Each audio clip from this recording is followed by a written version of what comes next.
Conselho de Vinhais foi um foral em 1291 da era juliana. Sabem que a era cristã tem menos 38 anos que a era juliana. E em 2003, a era cristã, fez 750 anos a dádiva do foral de Vinhais. Vocês encontram em vários lugares padrões, por exemplo, nas descobertas era vulgar os nossos navegantes levarem padrões a assinalar a presença, a passagem de navegadores portugueses. Há um padrão religioso que é o cruzeiro, né? E há um padrão dito mais judicial, que é o pelourinho. É o pelourinho. Acontece que este é o pelourinho de Vinhais. Tem uma base, tem octogonal, tem o fuste, com o mesmo número de dados, e depois tem o capitel, é manuelino, e tem a cruz horizontal, os 4 braços, símbolo da justiça, porque era na extremidade daqueles braços que estavam argolas para enforcar os condelados. Vinhais, agora que é a Vila Única, antes de Fontes Pereira de Melo, que fez a reforma administrativa em 1836, havia 5 ou 6 concelhos lá. Portanto, alguns foram reduzidos a aldeias. Acontece que no tempo medieval, qualquer quinta se chamava vila. Aliás, a vila romana era uma quinta agrícola.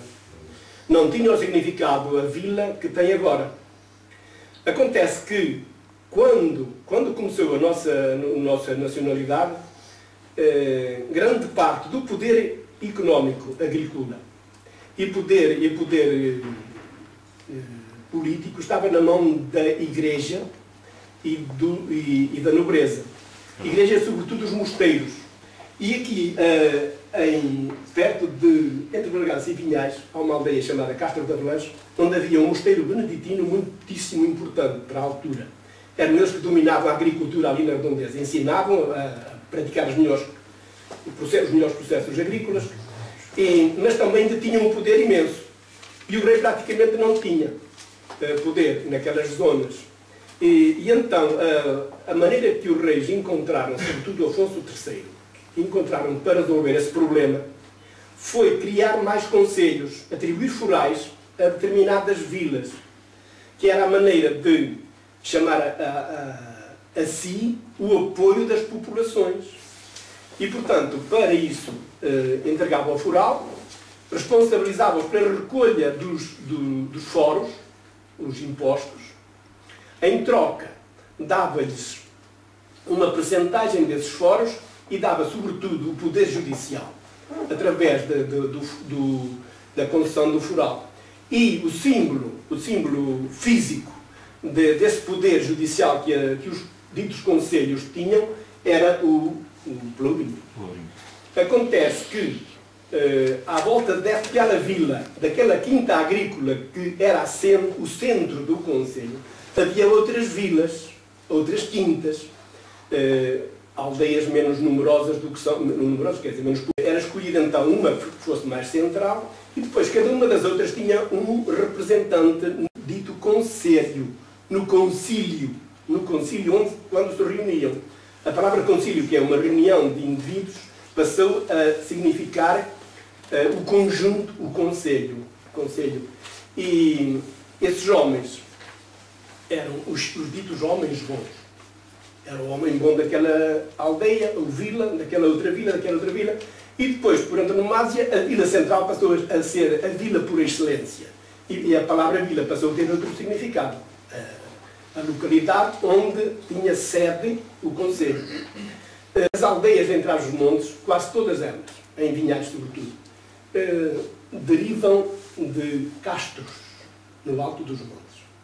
Há vários castros, já só as ruínas, algumas já nem se veem, porque quando nós éramos garotos, subia-se ao alto do monte e víamos lá as pedras das paredes antigas, das casas, porque havia rebanhos, o terreno estava quase todo agricultado. Agora não, agora está tudo abandonado. Ninguém cultiva terra bravia já. hortas as cultivam. E então, no tempo, quando os romanos conseguiram dominar aqui a península, deu-se aquilo que se chamou Pax Romana. E as populações que viviam no alto dos montes, nos castros, baixaram para terras mais amenas, junto dos ribeiros, em vales mais férteis. Foi a chamada transumância.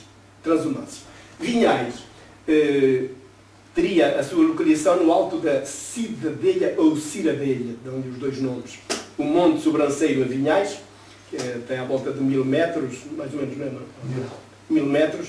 Lá no cimo é que era o castro, a Cidadelha ou Ciradelha. As populações vieram fixar-se mais embaixo, próximo do rio Tuela, onde passava a estrada, a via romana, de Braga para Astorga. E foi lá que passou o cadáver do nosso Conde Dom Henrique, já depois de Vinhais existir. Vinhais, que nesse tempo se chamava Póvoa Rica.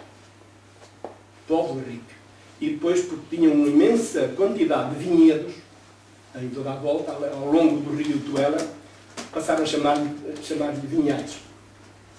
Ora bom, é esse fenómeno que eu trato aqui, Póvoa Rica de homens bons. Quer dizer, não era rica só de bens agrícolas, mas também de pessoas que fizeram com que o Conselho se desenvolvesse o melhor que puderam, o Foral de Vinhais. O Foral. Ler só uma passagem. Está escrito em latim e em português, a chamada leitura sinóptica, simultânea. Diz assim aqui, em nome de Deus,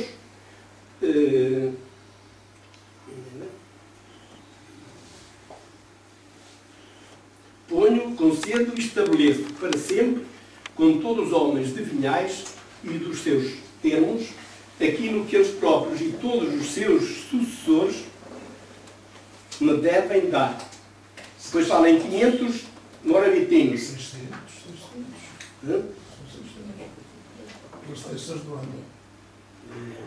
500. 500. São 200. Bom, eu gostava. E a justiça deve ser feita no território de Vinhais pelos juízes de Vinhais. Este era o grande privilégio que os reis davam aos vizinhos, aos ditos vizinhos de um concelho. E a troco disso, eles prometiam audiência, prometiam ajuda quando fosse necessário, sobretudo ajuda contra o poderio imenso dos abates, dos mosteiros e alguns nobres. Por exemplo, em Trás-os-Montes, sobretudo no sítio de Bragança, na sede de Cavaleiros e Vinhais, havia um senhor nobre chamado Martins, assim, que era Nuno Martins. Era dono de quase tudo o que havia ali nas redondezas. Só tinha mais terrenos que ele o mosteiro de Castro de Avelange. E até o mosteiro da Sanabria, né, como é que se chamava? Castro de Avelange prestou obediência a São Martinho de Castanheda. Pois, Castanheda tinha terrenos agrícolas no concelho de Vinhais. E portanto, era um poderio que fugia completamente a... Bailas, Carolina! Bailei, sim, senhor! Dime com quem bailas! Só bailei com meu amor! A saia